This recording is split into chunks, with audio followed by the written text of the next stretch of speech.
Artıq süni intellekt alətləri marketinq sahəsinə də öz təsirini göstərir. Bugün sosial şəbəkələrdə gördüyümüz bir çox reklamın arxasında insan əməyi deyil, süni zəka dayanır. Daha qısa vaxtlarda bazar araşdırması etmək mümkündür. Bazar araşdırmasından ziyadə süni intellekt vasitəsilə reklam mətnlərinin yazılması, müəyyən ssenarilərin yaranmasında istifadə edilməsi mümkündür. Əlavə olaraq çox bağlı video layihələrinin daha uyğun qiymətə ərsəyə gəlməsini yaratmaq mümkündür. Brendlər böyük komanda işi və yüksək büdcəli çəkilişlərdənsə süni intellektin xəyal gücünə güvənir. Bəs bu proses nə qədər davam edə bilər?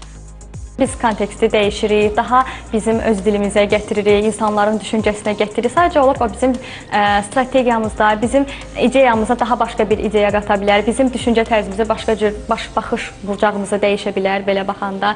Və ona görə məncə hələ ki, yaxın bir 5 il ərzində deyə bilərəm ki, hələ də istifadə olunacaq və lazım olacaq. Artıq süni intellektin bir çox iş sahəsinə təsiri sabahın deyil, bugünün reallığıdır və biz bu faktı qəbul edib təkamülə adaptasiya olmalıyıq. Çünki sürət əsrində geridə qalma şansımız yoxdur. Röya Salmanova, Emin Tağıyev, Telesəhər.